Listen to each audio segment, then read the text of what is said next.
दिव्यांग छात्रों हेतु विशेष व्यवस्था से संबंधित प्रश्नोत्तरी। प्रश्न 1, दिव्यांग बालक से क्या तात्पर्य है? उत्तर, शारीरिक, मानसिक या संवेगात्मक दृष्टि से दोषयुक्त बालक को दिव्यांग बालक कहा जाता है। प्रश्न 2, दृष्टिबाधित, श्रवणबाधित, मूक, हकलाने वाले बालक किस श्रेणी के दिव्यांग में आते हैं? उत्तर, शारीरिक रूप से दिव्यांग। प्रश्न 3, दिव्यांग बालक को कितने भागों में बांटा गया है? उत्तर, 2 भागों में बांटा गया है, शारीरिक रूप से दिव्यांग बालक, मानसिक रूप से दिव्यांग बालक। प्रश्न 4, दिव्यांग बालकों की शिक्षा व्यवस्था किस प्रकार की होनी चाहिए? उत्तर, दिव्यांगता के अनुरूप शिक्षा।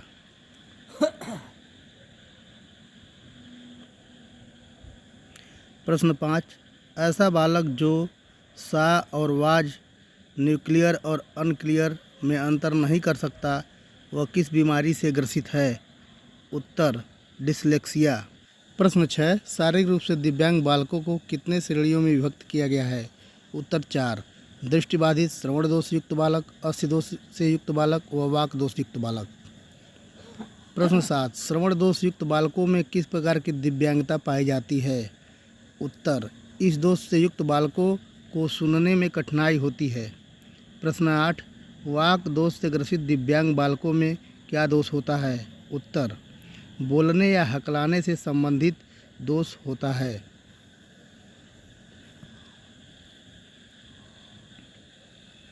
प्रश्न 9, कम बुद्धिलब्धि वाले बालक किस श्रेणी की दिव्यांगता के अंतर्गत आते हैं?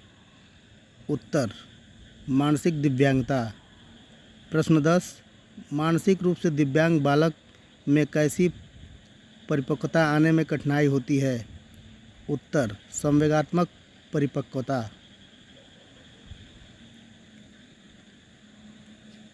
प्रश्न 11, शारीरिक एवं मानसिक रूप से दिव्यांग बालकों के साथ शिक्षक को कैसा व्यवहार अपनाना चाहिए? उत्तर, सहानुभूतिपूर्ण व्यवहार। प्रश्न 12, विशेष प्रकार की कुर्सी मेज की व्यवस्था किस श्रेणी के बालकों के लिए की जानी चाहिए?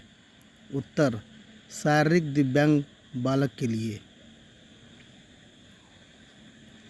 प्रश्न 13, कम दृष्टिदोष से ग्रसित बालक को कक्षा में कहाँ बैठाया जाना चाहिए? उत्तर, आगे की कुर्सी मेज पर बैठाना चाहिए। प्रश्न 14, मानसिक रूप से दिव्यांग बालक के समक्ष उपस्थित किसी एक समस्या का नाम बताइए। उत्तर, समायोजन संबंधी समस्या। प्रश्न 15, दिव्यांग बालकों के पारिवारिक वातावरण को सुधार कर कैसा व्यवहार अपनाना चाहिए? उत्तर, सकारात्मक व्यवहार।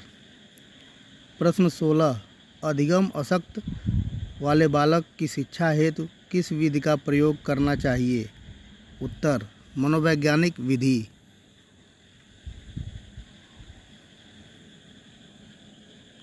प्रश्न 17, गणित संबंधी दोष का नाम बताइए। उत्तर, डिस्कैल्कुलिया। प्रश्न 18, लिखने की अशक्तता किस अशक्तता से संबंधित है?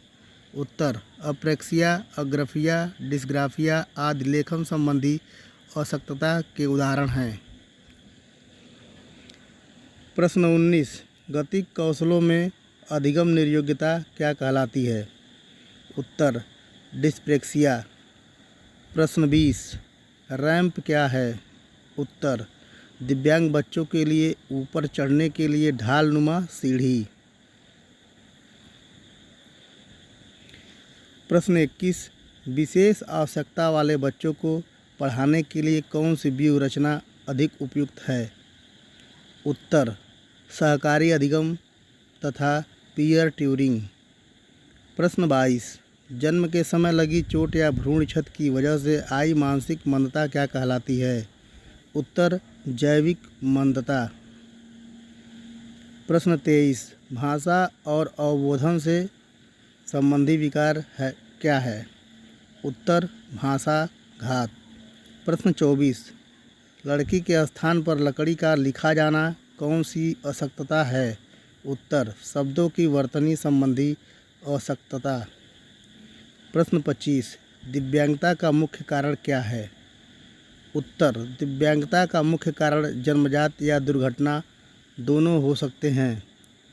प्रश्न 26 पढ़ने लिखने, मौखिक अभिव्यक्ति, शब्दों की वर्तनी करने, गणित आदि विषयों को समझने में कमज़ोर बालक की समस्या से ग्रसित होते हैं। उत्तर अधिगम अशक्तता।